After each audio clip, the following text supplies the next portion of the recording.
Well, as we were just discussing, there were already acute supply chain challenges even before Russia's invasion of Ukraine. And now with disruptions caused by that conflict, as well as sanctions against Russia, well, those issues are becoming even more acute. We are joined now by the Commerce Secretary Gina Raimondo of the United States, of course. Secretary Raimondo, thank you so much for being here. Now, the president reportedly in just about 30 minutes could be announcing a ban on Russian oil imports here to the United States. I know that's not your direct purview, but if you can comment on it, please do, and give us a bigger picture idea of how the administration is thinking about its approach to Russia at this point. Yes, thank you. Good morning. So as you say, the president is speaking at 10:45 in just a few minutes here. But what I will say is this: President Biden has been crystal clear from the beginning that President Putin's invasion of Ukraine isn't going to be painless for anyone. You know, Putin's blind and immoral aggression, which was unprovoked, has introduced instability into the markets, including global oil markets, global stock markets, and the economy.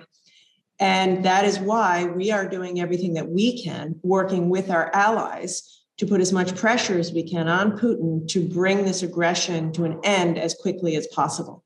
So the president will address oil specifically at 10:45. But the bottom line is, when you have someone like Putin who chooses to make war, as President Biden has said, that produces global instability and some pain for everybody.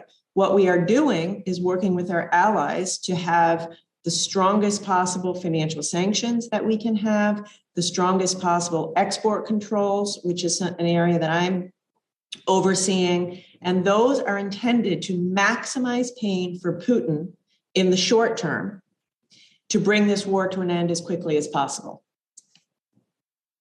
And what is the latest in terms of the export controls impact, and what more can you all be doing on that front? Are there more levers you can pull? Yeah. So I will say that this is unprecedented, what we have done with export controls. Just for your viewers who might not think about export controls every day. So what export controls means is that we are denying the sale of certain goods to Russia. And the reason it's unprecedented is because for the first time ever in America, we are doing it in complete alignment and unison with our allies. All of the European Union, the UK, Canada, Korea, Australia, a broad group of countries are saying none of us will sell to Russia semiconductors, certain technologies, military equipment, civilian aircraft, engines. It's a very long list designed to deprive Russia of the technology and products that it needs to continue to run its military operation.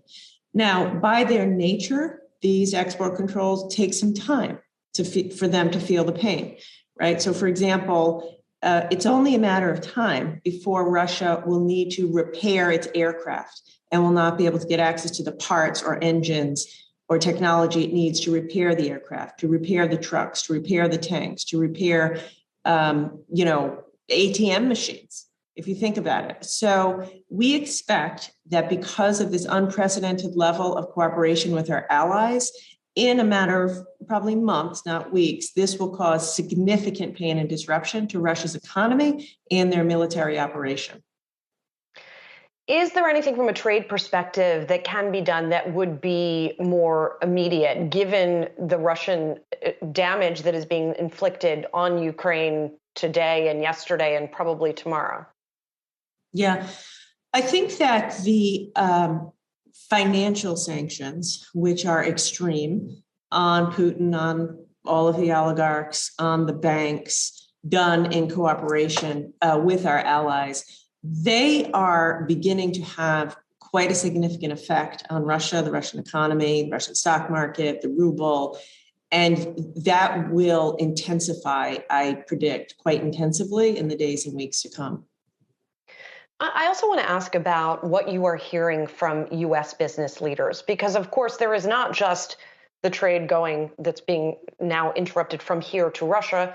It's from Ukraine and Russia to here as well. And I think of things in particular like neon gas, which is produced by Ukraine, used in the production of semiconductors. We already know there was a semiconductor shortage. What are you hearing from business leaders about how the administration can maybe help to cope with these latest shortages and price surges? Yes, it's an excellent question. By the way, I talk to business leaders every day in a normal course, but in light of what's happening, I've really redoubled my outreach efforts. So I'm having numerous conversations daily with business leaders. First of all, there's pretty strong unanimity that President Biden is making the right moves.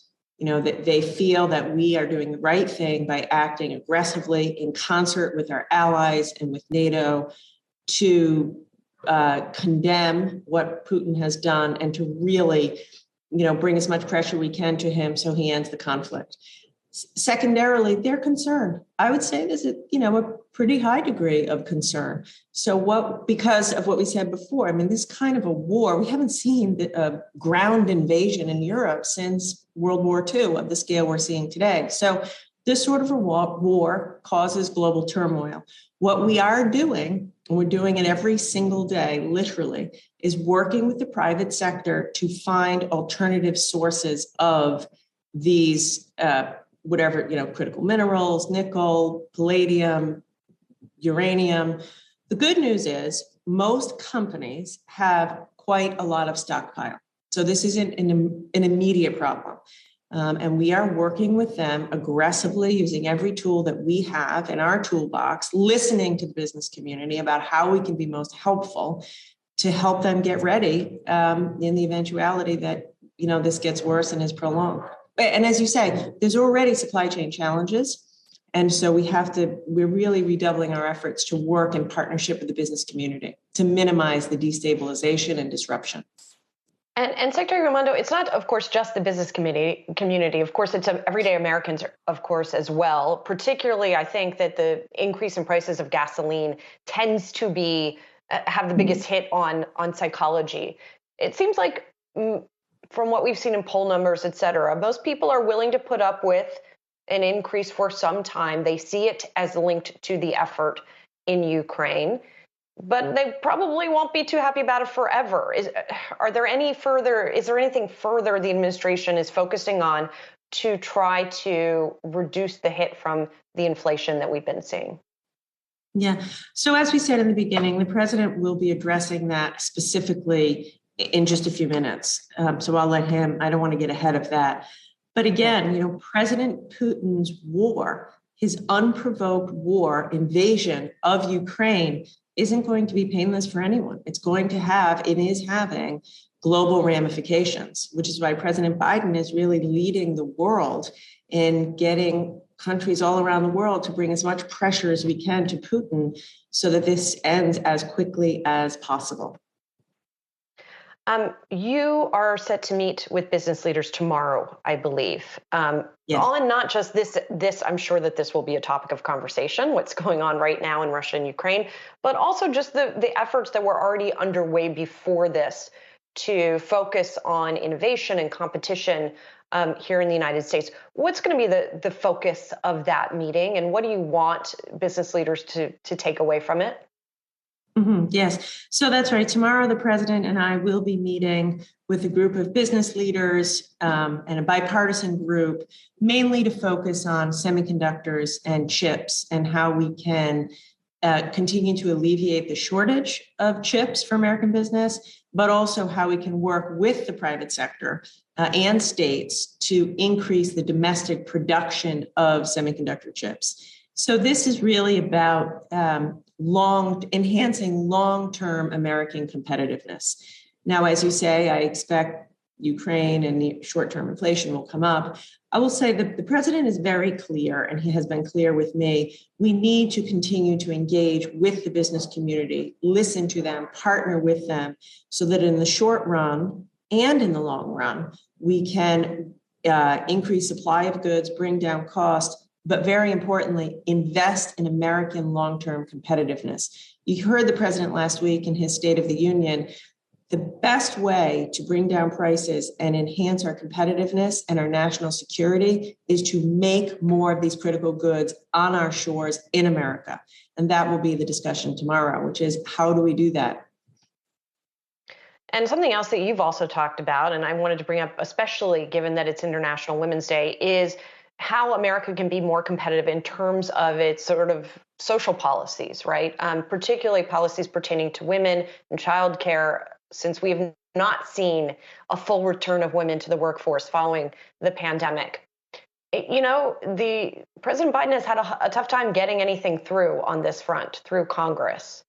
What's the prognosis at this point?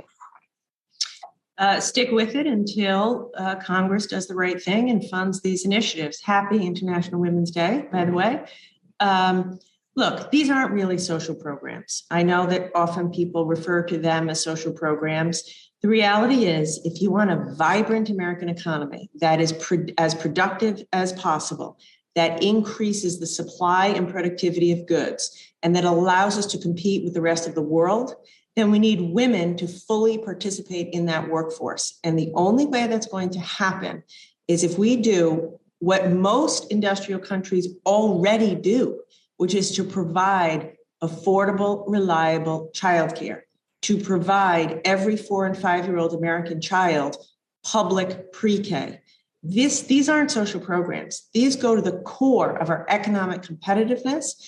They go to the core of getting the millions of women who dropped out of the workforce back into the workforce so that we as a country can compete with the rest of the world. So, the president has an agenda.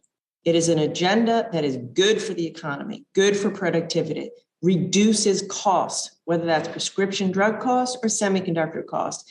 And we're just going to keep making the case to Congress. As you say, it hasn't been easy, but, nothing worth going for is easy, and we're going to stick with it. Happy International Women's Day to you as well, Secretary Raimondo. And thank you for being here. Gina Raimondo, the Commerce Secretary of the United States. And as the Secretary mentioned, we're going to be hearing from President Biden in just a bit. Thank you again. Appreciate it.